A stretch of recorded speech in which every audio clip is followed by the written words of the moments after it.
Movie start होती है तो हमें नॉर्मान नाम की 11 साल का लड़का देखने को मिलता है, जिसके पास मरे हुए लोगों को देखने की एबिलिटी थी। इस वजह से वो अपनी मरी हुई ग्रैंड माँ से बातें भी किया करता था, लेकिन उसकी इस बात को उसके पेरेंट्स और उसकी बहन कटनी नहीं मानते थे।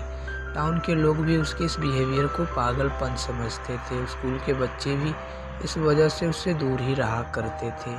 स्कूल में एक एल्विन नाम का शरारती बच्चा था, जो नॉर्मान को हमेशा ही तंग किया करता था। स्कूल में होने वाले एक प्रोग्राम के रिहर्सल के दौरान नॉर्मान को अजीबोगरीब विज़न देखने को मिलते हैं, जिसके कारण उसका ध्यान रिहर्सल से हट जाता है और सभी बच्चे उसके इस बिहेवियर को देख के उस पर हंसने लगते हैं। स्कूल में एक मोटा नील नाम का बच्चा था, जो नॉर्मान को ही अपना दोस्त मानता था, क्योंकि उसके भी कोई दोस्त नहीं थे।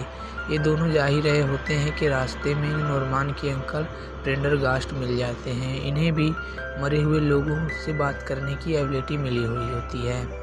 ये नॉर्मान को बताते हैं कि स्कूल में जो वो प्रोग्राम करने वाला है वो एक सच्ची घटना पर आधारित है और उस डायन का साथ बिल्कुल सही है और अब नॉर्मान को मरे हुए लोगों से बात करनी होगी। लेकिन नॉर्मान के पल्ले कुछ भी नहीं पड़ता है। तभी नील को लगता है कि प्रेंडरगास्ट नॉर्मान को परेशान कर रहा है, इसलिए उसे डरा के वहाँ से भगा देता है। फिर नील नॉर्मान को ले जाता है अपने यार्ड में और नॉर्मान से कहता है कि वो उसके मरे हुए डॉग को देखे। फिर नॉर्मान बताता है कि उसका मरा हुआ डॉग वहीं पर है। फिर नील अपने मरे हुए डॉग का प्रेजेंस का अनुभव करके वहीं पर खेलने लगता है। नील को नॉर्मान की सभी बातों पर बिलीव था। इधर प्रेंडरगास्ट जब अपने घर आते हैं तो उनकी अचानक से हार्ट अटैक आ जाती है और वो मर जाते हैं। अगले दिन शो के दौरान नॉर्मान को अजीबोगरीब विजन देखने को मिलते हैं और वो खुद को एक काले घने जंगल में पाता है और उसके साथ वहाँ पर अजीबोगरीब घटना घटित हो जाती है। ये सब देख के उसका ध्यान शो से हट जाता है और वहाँ पे गिर जाता है और ये देख के उसके डैड बहुत ही नाराज़ होते हैं उस पर और अगले दिन स्कूल के सभी बच्चे उसका मजाक भी खूब उड़ाते हैं। इन सभी से परेशान होकर वो बाथरूम में जाके बैठ जाता है। तभी देखता है कि वहाँ की सभी चीज़ें ज़ोरों से हिलने लगती हैं और वहाँ पर प्रेंडरगास्ट की सॉल आ जाती है, जो नॉर्मान को एक कहानी बताती है कि बहुत टाइम पहले इस टाउन में एक अगेथा नाम की लड़की रहा करती थी, जिसके पास मरे हुए लोगों को देखने की एबिलिटी थी। मगर इस टाउन के लोग उसके इस बिहेवियर को पागलपन समझते थे और उसे जादू टोना करने वाले डायन समझते थे। इसी कारण उस पर एक केस दर्ज किया गया और केस में उसको सज़ा सुनाई गई और उसे फांसी पर चढ़ा दिया गया। उसने बहुत रिक्वेस्ट की मगर किसी ने भी उसकी बात पर ध्यान नहीं दिया, इसलिए मरते वक्त उसने श्राप दिया कि वो उन्हें कभी भी चैन से जीने नहीं देगी। और उसके मरने के बाद ही जिन लोगों ने उसे सज़ा सुनाई थी वो 7 लोगों की अचानक से डेथ हो गई। प्रेंडरगास्ट नॉर्मान से कहते हैं कि उन्होंने अभी तक उसके श्राप को रोका हुआ था, लेकिन अब वो मर चुके हैं, इसलिए अब वो नॉर्मान को ये काम देते हैं। नॉर्मान कहता है उसे इन चीज़ों का अनुभव नहीं है। प्रेंडरगास्ट कहते हैं कि उनकी डेड बॉडी में एक किताब है जो लेकर उसे जाना पड़ेगा और अगेथा के ग्रेव पर पढ़ना पड़ेगा, जिससे उसकी श्राप को रोका जा सकता है। पहले तो नॉर्मान इस बात से लिए ना करता है, लेकिन बार बार प्रेंडरगास्ट के कहने पर वो उनकी बात को मान जाता है और इस काम को करने के लिए हाँ कर देता है। नॉर्मान प्रेंडरगास्ट के बताए हुए बात से बहुत ही परेशान होता है। तभी वहाँ पर नील आता है और उसे खेलने के लिए कहता है। नॉर्मान नील को सारी बातें बताता है और उसे वहाँ से जाने के लिए कहता है। तभी नॉर्मान की मरी हुई दादी वहाँ पर आती हैं और नॉर्मान को हिम्मत देती हैं और वहाँ जाने के लिए कहती हैं। फिर नॉर्मान साइकिल उठा के चल देता है।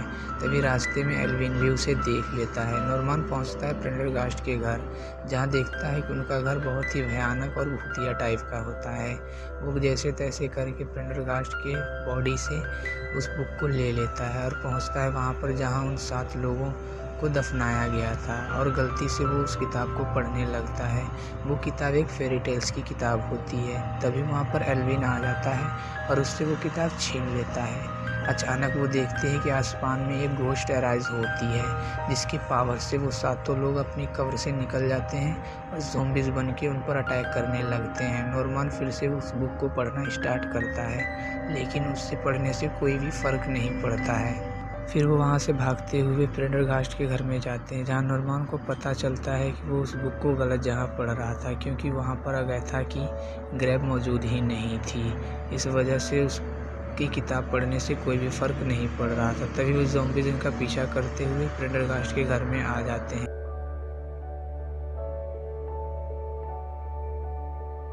फिर एल्विन और नॉर्मान को वहाँ से भागना पड़ता है। इधर कटनी पहुँचती है नील के घर, जहाँ उसका भाई मिच और नील मिलते हैं। वो नील से पूछती है कि आखिर नॉर्मान कहाँ है। नील बताता है कि वो उस डायन के श्राप को समाप्त करने के लिए निकल चुका है। फिर नील, मिच और कटनी उसे ढूंढने के लिए निकल जाते हैं। ये सब जा ही रहे होते हैं कि इनकी गाड़ी से एक ज़ॉम्बीज़ का एक्सीडेंट हो जाता है, लेकिन इन्हें उस ज़ॉम्बीज़ का कोई भी आइडिया नहीं होता है। तो मिच जाके देखता है तो वो पाता है कि वो एक ज़ॉम्बीज़ है। फिर वहीं पर नॉर्मान और एल्विन आ जाते हैं, जो उन्हें सारी कहानी बताते हैं और वहाँ से चलने के लिए कहते हैं।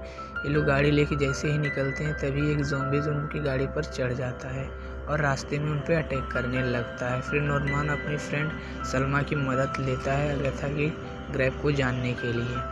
सलमा नॉर्मान से बताती है कि ऐसे लोगों को इंसान नहीं माना जाता है और उनको इंसानों की कब्र से कहीं दूर दफनाया जाता है, और उसके बारे में पता सिर्फ टाउन हॉल में चल सकता है, जहाँ पर उसे सज़ा सुनाई गई थी। फिर सभी लोग गाड़ी मोड़ते हैं और टाउन हॉल की तरफ निकल जाते हैं। रास्ते में इनका एक्सीडेंट हो जाता है, जिससे ये ज़ॉम्बीज़ से छुटकारा पा जाते हैं और जैसे तैसे करके बच जाते हैं।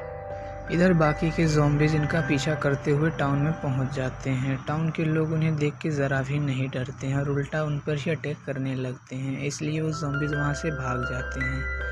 और दूसरी तरफ नॉर्मान और उसकी टीम पहुंचती है टाउन हॉल में, जहां पर उन्हें बहुत सी किताबें देखने को मिलती है और उसमें अगैथा की केस वाली बुक ढूंढने में उन्हें बहुत ही दिक्कत होती है। ढूंढते ढूंढते कटनी और मिच परेशान हो जाते हैं।